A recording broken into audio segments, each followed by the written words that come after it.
It's actually really exciting for me to be here today. It's my first trip to Ireland. I've been here 24 hours. I've already been asked several times, what's my impression?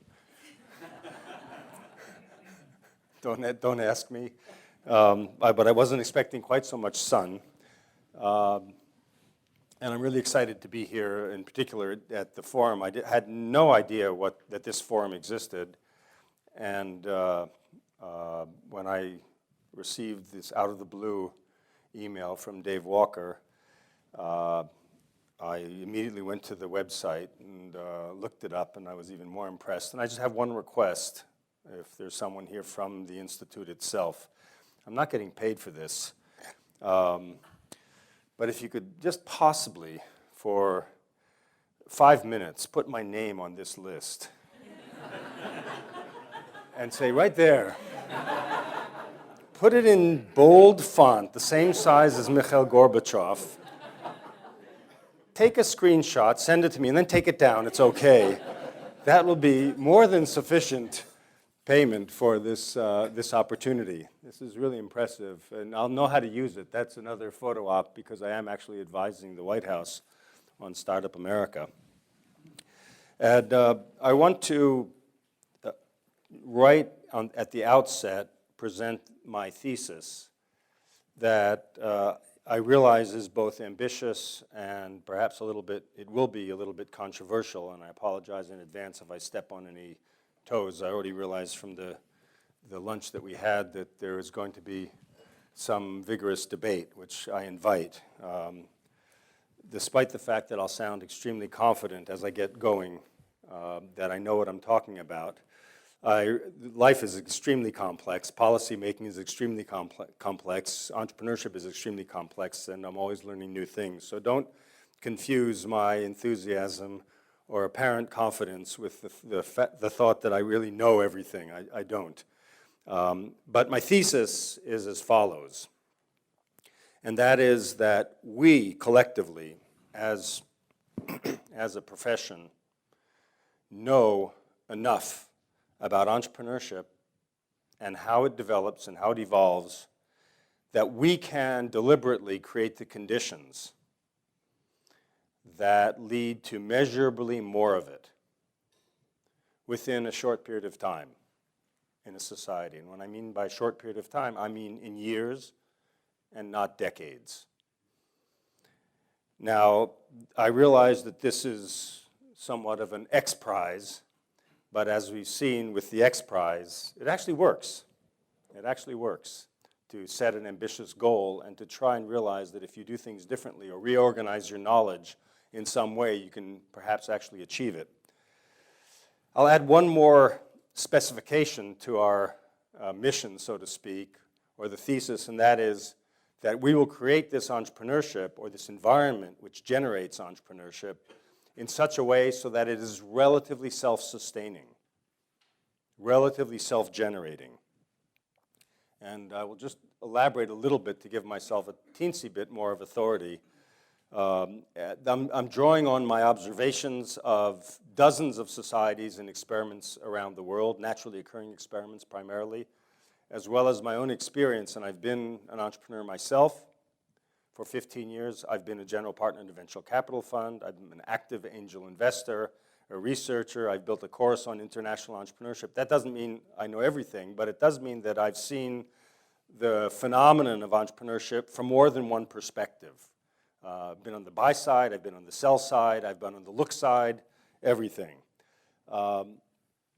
And in order to accomplish the objective that I'm talking about, that is to create more entrepreneurship deliberately in a short period of time that's self-sustaining, I'd like to propose to you 6 principles that I think are necessary and sufficient in order to have that happen.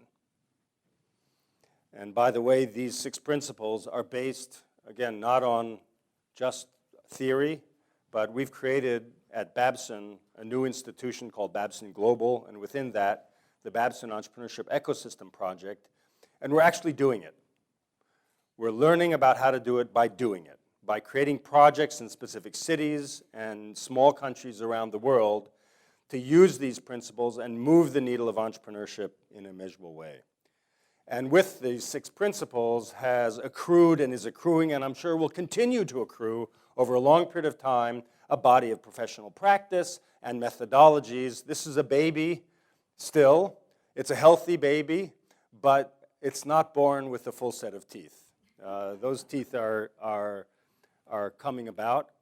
What you will see, I hope, is that you will see that in some cases it's consistent with, in some cases it contradicts, and in some cases it complements the economic policies that we've grown to know and love, such as cluster strategies, national innovation systems, national competitiveness, knowledge-based economies, industrial policy, and I repeat, in some cases it directly contradicts, and in some cases complements those strategies, and hopefully we'll engage in some discussion about how and why, and I've exploited this opportunity to try to put into words things that I think we've been learning. But I am fully aware that some of those concepts and strategies have achieved the status of conventional wisdom. One of the things that you'll see that I argue entrepreneurship is about is challenging conventional wisdom. Doesn't mean it's always right, and it doesn't mean you always succeed in selling your product, but you give it a go. So ideally, I would talk right now about the how to accomplish it, but before we discuss the how to accomplish it, and even the why to accomplish it, I think it's important to get on the same page about what entrepreneurship is. And I realize that to some, this may be a little bit preaching to the choir, but I think in and of itself, the definition will raise some questions. It's certainly in my mind and in others.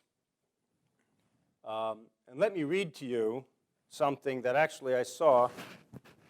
I had some papers up here. There they are. Can I have those?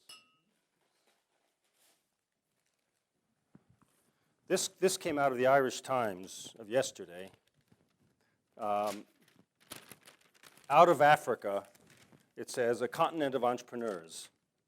And you can see a picture there of people selling these little artworks and shoes and I don't know what.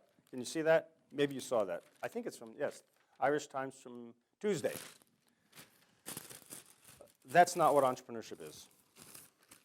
That's called self-employment. And what I want to argue is that one of the first things that we have to do in order to achieve more entrepreneurship is define what it is and isn't. And I will argue that not only is self-employment, and to a large extent small and medium enterprises, not only is the only thing, in many cases, I'm a little bit oversimplifying, to be clear, not only is the only common element among them business ownership, but in many cases, they are diametrically opposed to one another. Self-employment not only is not entrepreneurship, in many ways it's diametrically opposed to it, as I'll be defining it. And I do define it as an activity that's inherently aspirational, there is business ownership involved, and it's inherently contrarian. Let me give you a personal example. First, I'll show you these other. Those are some more self-employment. That's how they lay cable in India. And I will argue that's how they sweep. Actually, this is very innovative. That's a street sweeper in China. And that's really different from this guy. And I'll give you a personal example. You know who that is, Jerry Kennelly. I just read about him yesterday. Actually, this morning I just read about him here in Business Plus. I'll give you an example from my grandfather who came to the United States when he was 2 years old and left school in the 3rd grade and became, after a few years, a painter and then a wallpaper hanger. And he ultimately had a shop in Philadelphia selling materials to other wallpaper hangers. Now, his goal in life was not to become the wall newspaper mart of the United States or Philadelphia, his goal in life was to make enough money so that my father and my aunt, his 2 children, could go to school and get good jobs. And they did. My father became a scientist and was salaried all of his life in a good job. And my grandfather was very, very proud of him. So was my grandmother.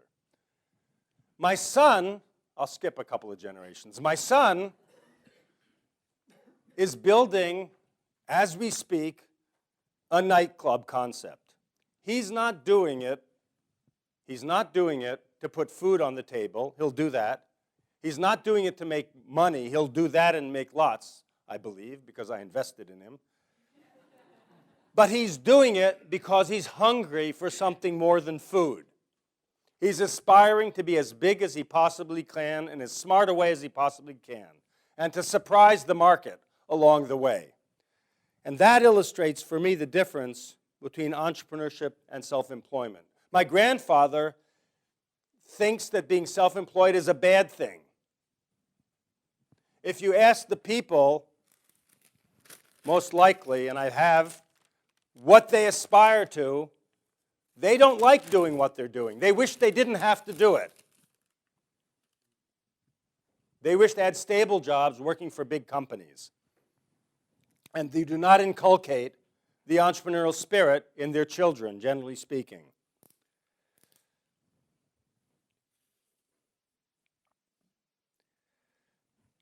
So at the heart of entrepreneurship itself is this aspiration, and it's something that is contrarian in the following way. The entrepreneur's job is to see opportunity where other people don't see it. And in fact, to believe that those things that other people think are worthless, impossible, or stupid are where the value is. In a sense, the entrepreneur is buying low and selling high, is doing something that the market doesn't value. And the risks for that entrepreneur, he or she perceives, are lower because they have some ability that other people don't have. They have some knowledge that other people don't have. They have some asset, for example, intellectual property, that other people don't have. And that allows them to do something that the market undervalues. And they do it by taking risk. And that's inherently a contrarian activity that I think has a lot of implications for policy. Let me just give you another simple example from my own research. A fellow named Sandy Chesko. You've never heard of Sandy Chesko. Looks a little bit like Mr. Kennelly, if I'm pronouncing it correctly. In Slovenia, was offered one day the opportunity in early 1990s, the opportunity to sell something, a plastic device that you attach around your waist and cures ostensibly cured low back pain. Now, if I ask for a show of hands, probably most of you, and I'm included, have experienced low back pain. And Sandy thought that was the most ridiculous thing he'd ever heard of. A thing you can connect to your back and solve low back pain. But what he did is say, okay, you know what, give me 10 samples. It was a friend of his. And he sent it to 10 people that he knew suffered from low back pain. And within a couple of weeks, every single one of them asked for another. He realized he had something. And he set up in the early 1990s what became the largest television shopping channel in 20 countries in Central and Eastern Europe today. It's called Studio Moderna. He did it at a time when, in Slovenia, where he started, television shopping, or people who sold things over, you've probably seen, when you're at the gym, usually on Sundays, the, Dyson slice and vacuum and exercise equipment. In those days in Slovenia, anybody who sold things over the television was considered to be something a little bit better than a criminal.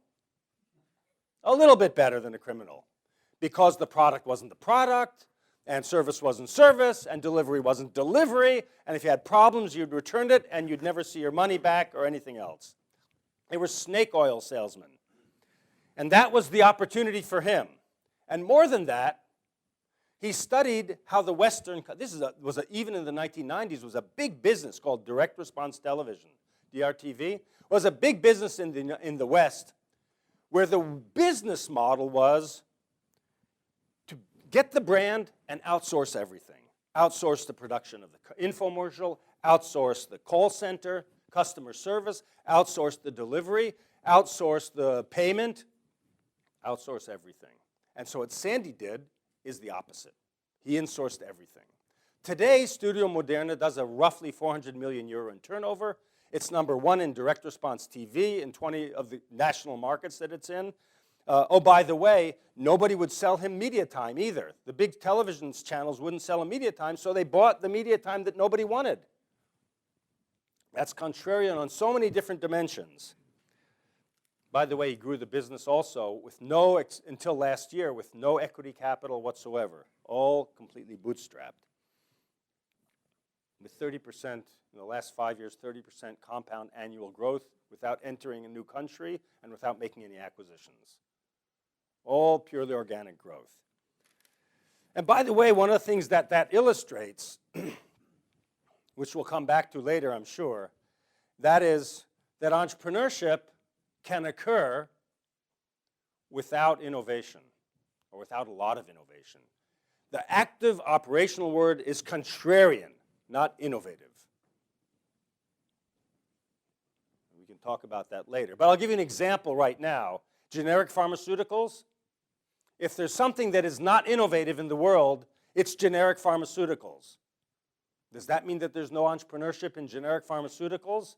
Tell that to Robert Westman in Iceland, who when he was 29 years old, took over a failing generic pharmaceutical company, which is now, 10 years later, fourth in the world, with no innovation whatsoever. Fourth in the world and worth many billions of dollars. It's all private. So, what are some of the implications for policy of this? This is my first principle, that is what I think is necessary to focus on. First policy implication is that self-employment, which I'm not claiming is a bad thing. My only claim is that it is inherently different from and in some ways diametrically opposed to entrepreneurship, and we have to be clear. First of all is that these need different homes. They need different policy homes.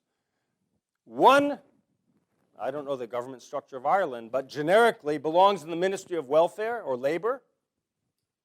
The other one belongs in the Ministry of Enterprise or Industry or wherever. The fact that business ownership is the common denominator, I like to use the analogy of gun ownership. Highly regulated, but many people have guns. Policemen have guns. Soldiers have guns. Criminals have guns. Marksmen have guns. And Olympic sportsmen have guns. Does that mean they should all have the same policies that are related to them because they have the common denominator of gun ownership?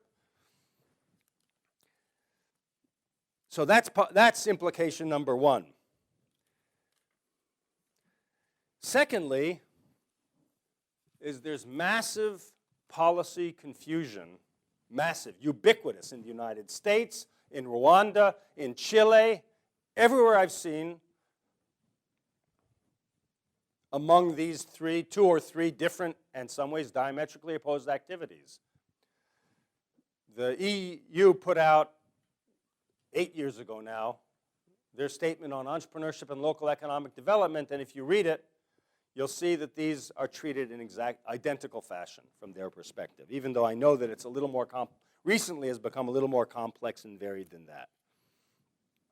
I was having a conversation with an Egyptian entrepreneur a couple of weeks ago in my office, and we both laughed. And he's an entrepreneur who's trying to be big, and he's trying to sell outside of Egypt. And he says, I don't like the word SME. I don't want it to apply to me. For me, it's like having acne as a teenager. It's something that I want to move through and get rid of. I want to be an adult.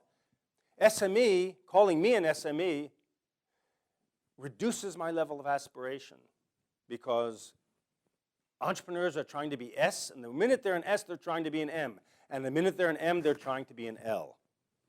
Now I realize, because it is ubiquitous, we have in the United States the Small Business Administration. And I've heard Karen Mills, the commissioner, talk. And every time she has to say, and I'm exaggerating a little bit, but not much, every time she has to say small business, she tags on and high growth ventures. And every time she says high growth ventures, she tags on small business, and she can't quite say the same, both words in the same sentence. And I've heard her speak. And so what this says is that, or implies, that whereas all entrepreneurs are created equal, and it's very critical to have the democratization of entry, it is very important to have what I call the meritocratization of access to resources. That's really critical. I don't know if you can you see that over there? Probably not. This is a very simple 2x2 table, which academics love. And what it has on this side, it has the quality of the venture. These are abstractions to some extent. The quality of venture, high and low. I touched that and it went dimmer. And this is the availability of funding, and you could read availability of resources. So what is good government policy in this respect? Good government policy occurs in these. You know, they had a bomb scare just about an hour ago over here, and I thought, that was because of me as I was driving over here.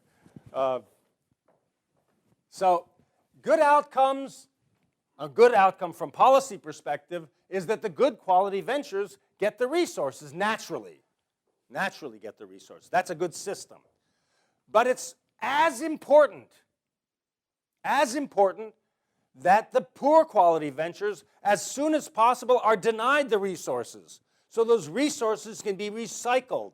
I use the analogy of the death of a person I know actually won the Nobel Prize in 2006 for 40 years proving that you cannot have protein synthesis without protein death. And everybody was looking over here at protein synthesis, but ignoring the fact that if you don't have protein death, you don't have the raw materials to create new proteins. And he discovered the pathways and enzymes involved for doing that and was awarded the Nobel Prize. By the way, in general, policymakers have it backwards. They have it backwards. And for political reasons, and this is, of course, what I'm saying, there are lots of exceptions. I'm making it simpler than even I believe it to be. But very frequently, they're providing resources to the poor quality ventures because why? We're going to help the rich get richer. We're going to help the elites. We have to spread public goods equally. And so they actually don't distinguish, and the bad quality, that's an abstraction, ventures end up getting the resources, and they deny the resources to the good quality ventures.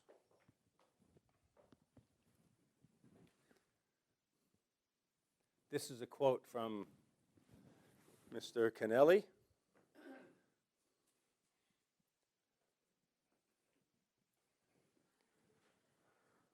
Okay. Now, I realize that some of these statements are politically incorrect, but I don't think they're necessarily problematic because I think the society has the right and the obligation, the mandate, to set priorities of various kinds. What I am arguing is let's not confuse them with entrepreneurship. Poverty alleviation is critically important. Health is important. Education, these are public values and they're critically important. But if we confuse them with each other, the policies become ineffective. A third policy implication is that, ironically, sector-based strategies are anti-entrepreneurial. Well, I realize that's a big statement, so let me explain what I mean. I'm talking about cluster strategies in which cluster is defined as a sector that deciding because of some top-down analysis that a country has a comparative advantage And therefore, incentives should be given to those entrepreneurs who enter those sectors,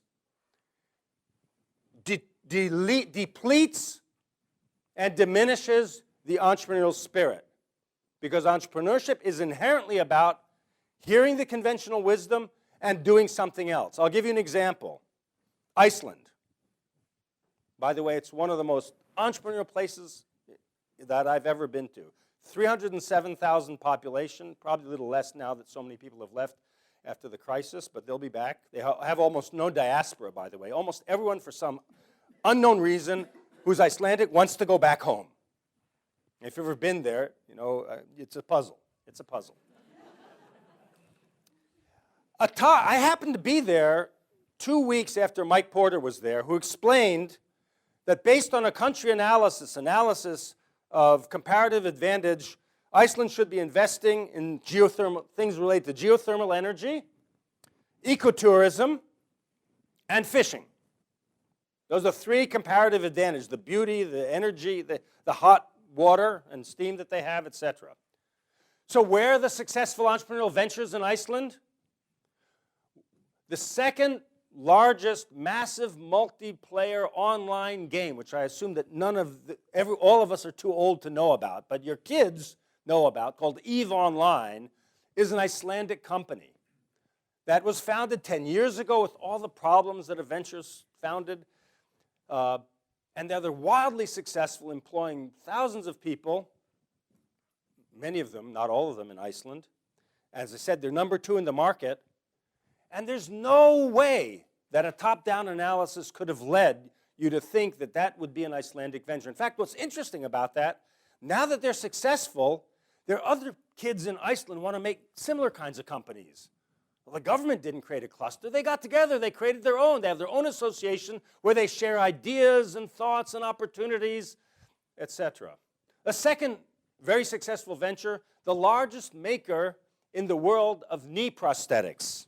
Knee prosthetics is Össur, is an Icelandic company. There's not a particularly tremendous number of knee problems in Iceland compared to other countries, but for some reason that they defied the logic. And I already mentioned generic pharmaceuticals. Israel, just as an example, one of the keys to Israel's success in technology has been for 40 years, the Office of the Chief Scientist has explicitly been sector agnostic. That's been part of their strategy, is to let the entrepreneurs define where the opportunities are, and we'll follow, as long as they pass certain tests of quality. Only recently have they begun to do some things, a small percentage of their budget, to be oriented to certain sectors that they've decided on strategically. Chile, one of the problems, I believe, that they're having in creating the next generation of food-related, high-tech, biotech-related food companies is the fact that Fundación Chile, an organization, I'm on their advisory board, and I admire them, but they decided to create the salmon industry and created lots of small salmon-related suppliers, but they forgot one thing, and that is that they have to learn how to be entrepreneurs by themselves. And so they didn't learn how to sniff out opportunities. So that's principle number 1. By the way, I'll get to that later. Principle number 2. It's important that public leadership, and by public leadership, I don't necessarily mean just elected leadership. Public leadership could be the heads of organizations, private businesses, and so on. But people who have an impact beyond their own narrow realm, they have to allocate an extremely high priority to entrepreneurship in order to create it. Now, I know that may sound obvious, but in many cases, it doesn't go far beyond lip service. In some cases, it doesn't even get that far. I just thought it'd be fun this morning to Google some of the public leaders and entrepreneur to see how many hits that it got. I'm not exactly sure how to interpret that, but it's striking. It's striking that certain leaders, these are elected leaders obviously, are associated out there in the cyberspace with entrepreneurship or entrepreneur, and some are less so. But it shouldn't be taken for granted. And one of the reasons, just one of the reasons, that I think that's true, in addition to the confusion about what entrepreneurship is the fact that leaders are not completely aware of the benefits that entrepreneurship accrues. Now, we all know that entrepreneurship leads to, when it works, it creates jobs, it creates wealth, individual wealth. Ideally, it creates taxes. By the way, a strong tax, my observation, we talked about this over lunch, my observation is that a strong, efficient, and relentless tax collection scheme is extremely important to the development of an environment in which entrepreneurship can flourish. Another way in which the self-employment and entrepreneurship are diametrically opposed, because self-employment oftentimes grows out of situation and grows in situations which is possible to identify loopholes in the tax collection system. By the way, I may be touching on things that are very relevant to your situation. I have no idea, but this is based on no knowledge whatsoever about tax collection in Ireland. It has to do with other countries. But there are other spillovers. These are what economists call spillovers, the benefits to entrepreneurship, such as philanthropy, such as better governance. When there's the democratization of entrepreneurship, and it's an activity that broad numbers of people from any class, from any background can engage in, you see the governance of corporations and, in fact, public governance improve as well. Reform, in many cases, is the result of entrepreneurship as much as its cause, administrative and regulatory reform. And in fact, there's another spillover. Whoops, I don't have it. I'll explain it to you. There's another spillover effect that's really important in entrepreneurship. Entrepreneurs like to create other entrepreneurs. Those of you who have been, how many of you have actually been entrepreneurs? You probably have had the experience that it's addictive. It's a funny kind of activity that rather than keeping it all to yourself, once you're successful at it, you want to inflict it on other people, get other people addicted to it as well. And that has a tremendous impact in terms of the money. Who are the angel investors? A lot of them are successful entrepreneurs. Successful entrepreneurs become venture capitalists. They become teachers. They become advisors. They become board members, oftentimes a combination of all of the above. And it feeds back as more like a hobby and a sport, way beyond when they need more wealth themselves personally. It really is a positive addiction. In fact, the successful concentration of entrepreneurship, the incubators that are good, they have more of the characteristic of a crack house than anything else. But that has implications for the third principle. How many of you are engineers? And admit it. Oh, come on, there are a few engineers here. I'm not an engineer. But you know what happens when you have feedback? Positive, what's it called? It's a positive feedback loop. It becomes self-generating so that success breeds success. The more entrepreneurship, the more entrepreneurship, the more entrepreneurship. And what that suggests is that at some point anyway, there is a tipping point, which I'll get to in just a minute. Sorry, that's not my third. By the way, one of the implications of the fact that leadership is confused oftentimes about what entrepreneurship is and isn't is the underallocation of resources to entrepreneurship.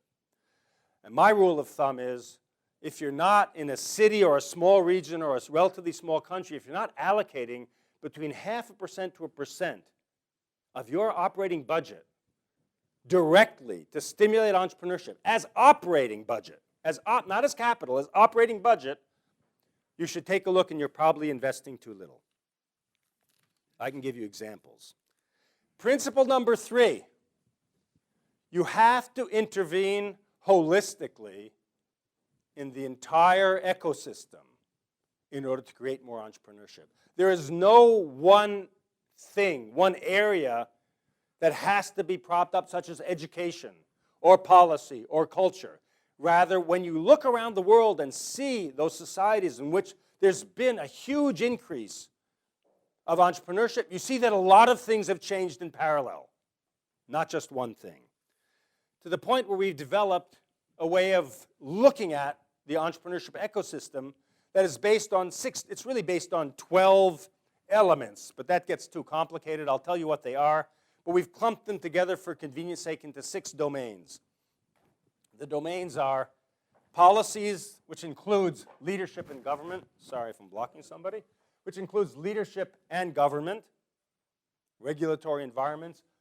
Includes finance, which is capital of various kinds, not just venture capital, but debt, equity, and other kinds of funding that's available. Culture, which includes 2 things, the existence of success stories, and of course, societal norms about wealth creation,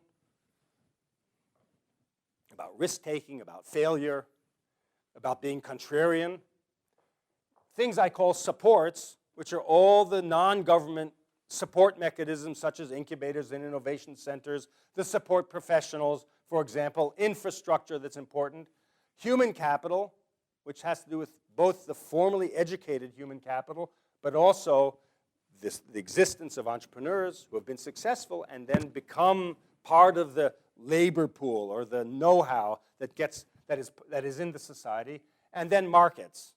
And by markets, I mean markets for products and services. And that consists of, among other things, customers who are willing to talk to small suppliers and engage them, which is not to be taken for granted, because there are a lot of societies in which large companies either try to kill small companies or they ignore them,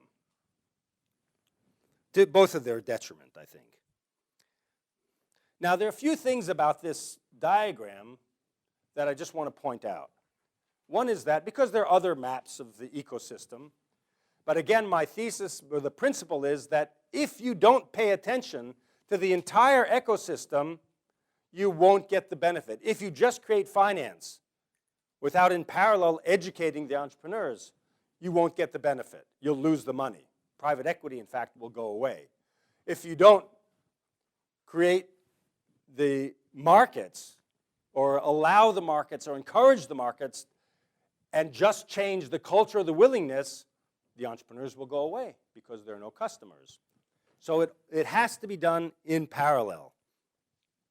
And second part of this map that I want to bring up is that success stories, entrepreneurship, which usually we talk about as a result, that's the outcome.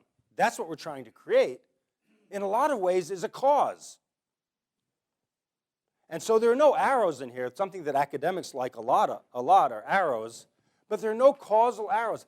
It varies based on the situation. Every situation is unique and distinct. Every ecosystem that evolves is different.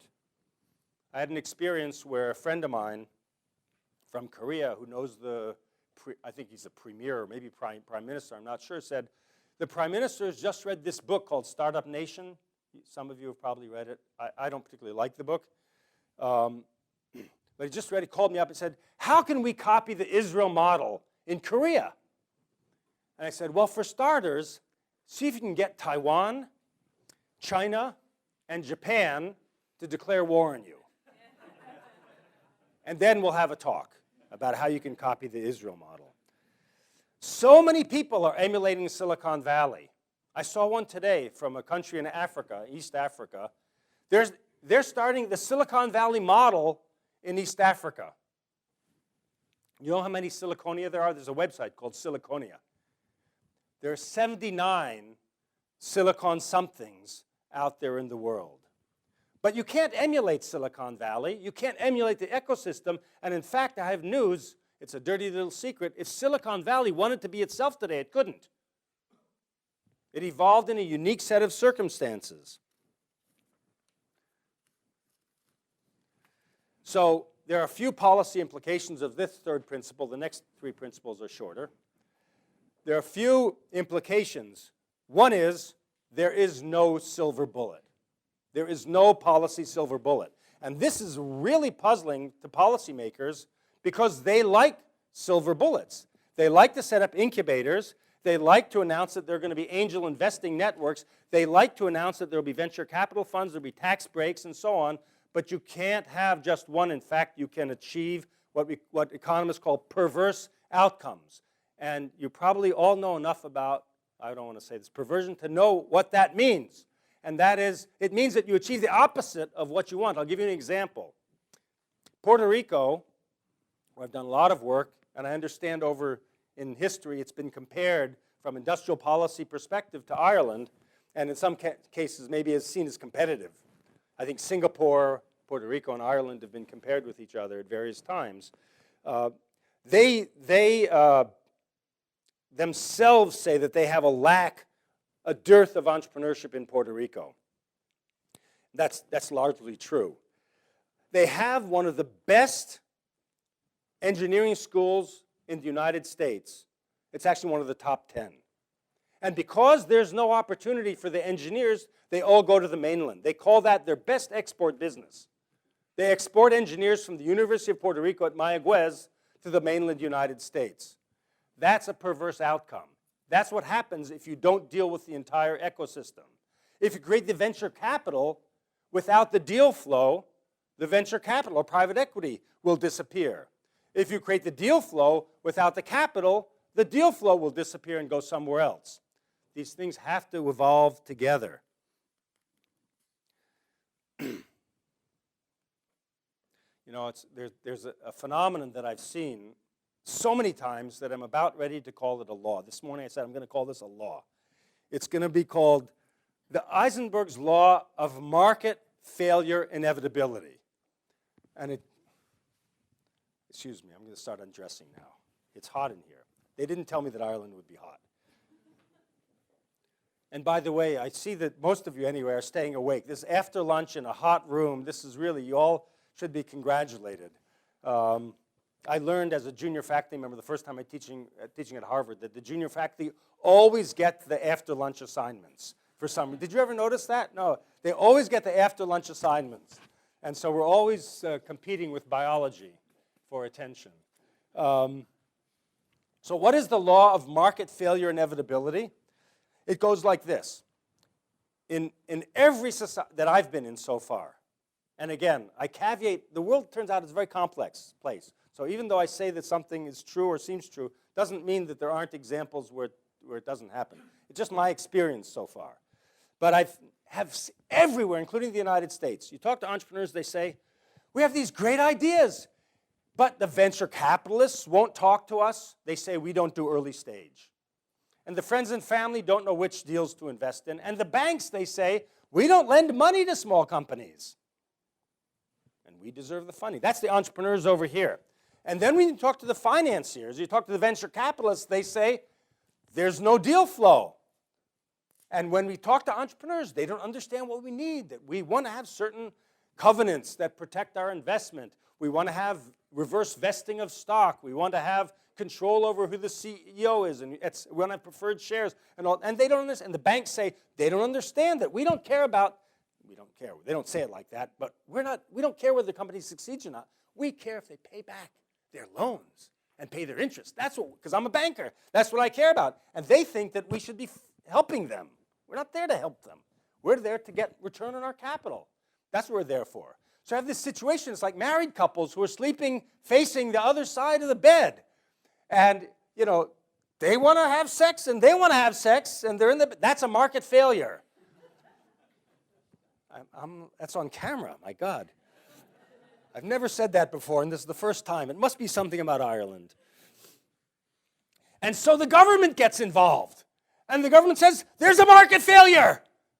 Has anyone heard the government say that? There's a market failure. Or that's if they're economists trained. If they're not, if they've been to a venture capital seminar in Silicon Valley, they say, it's called the Valley of Death. There's a Valley of Death where entrepreneurs never get funded in early stage. So what do? They give them money. What happens when they give them money? Well, there's a whole bunch of entrepreneurs running out, some which don't deserve it, that they have money, using up the resources. And the providers of capital say, the government's involved, I'm not going to play there. because they've distorted the market. No one knows what the pricing of deals is, and I can't compete as a bank with the government's cost of capital. So it actually drives away both the natural mechanism of selection of entrepreneurs on the one hand, and it drives away the development of a good entrepreneurial finance ecosystem. So I call that the law of inevitability. So I think policymakers and public leaders ignore the ecosystem at their peril. Fourth principle. So I asked you about the entrepreneurs. I got my sequencing out of sequence in my principles, but it really doesn't matter because it's really a circle. If you have a feedback, positive feedback, you ultimately will get to a tipping point. Ultimately, we'll get to a tipping point. Now, as the Cheshire Cat says,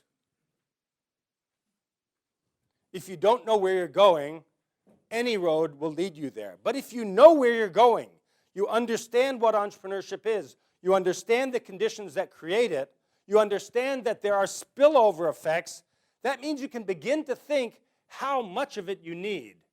And I think we're going to have a conversation about what that it is, how we define this entrepreneurship, based on a conversation we had at lunch. But it is possible, I believe, to develop a quantitative tipping point, a target that we can shoot towards. And that is approximately every year, one successful venture. That's a venture with a customer. I can go into more criteria. They're very easy to define and to measure. One every year for every 100,000 residents in a fairly concentrated area. What that says is you don't need much of it. At least it doesn't sound like very much.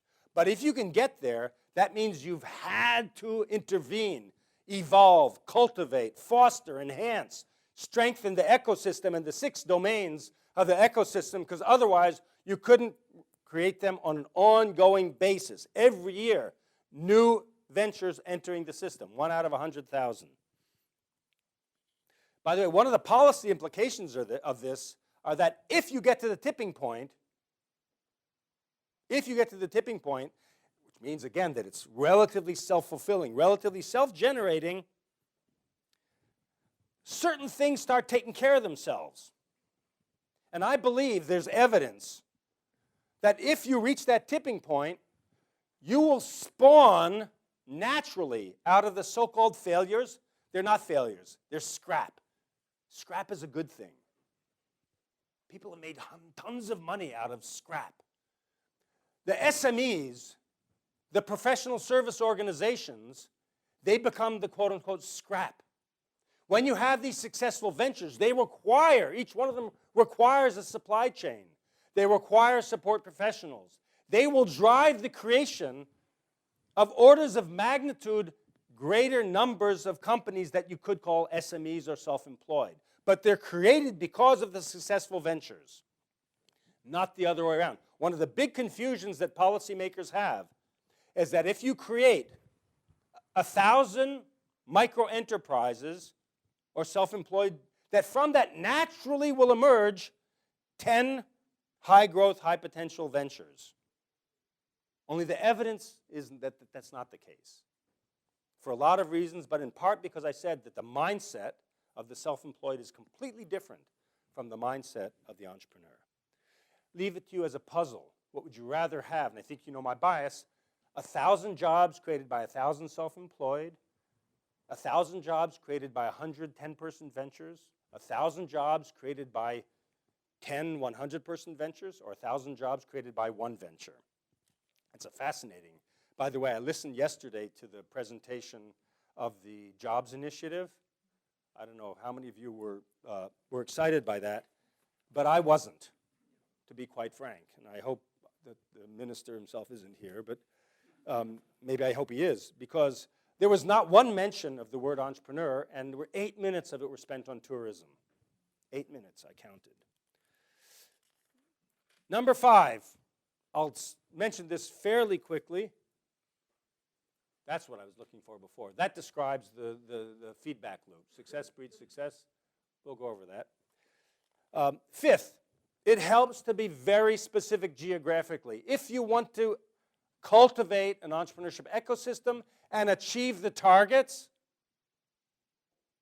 it helps to be very geographically concentrated. In fact, if you look at the history of entrepreneurship, it tends to be extremely concentrated, much more than we think. Much more than we think. Even in Puerto Rico, which again castigates itself that it doesn't have entrepreneurship, there are two small places, one's a city and one's a county, where there's lots of entrepreneurship.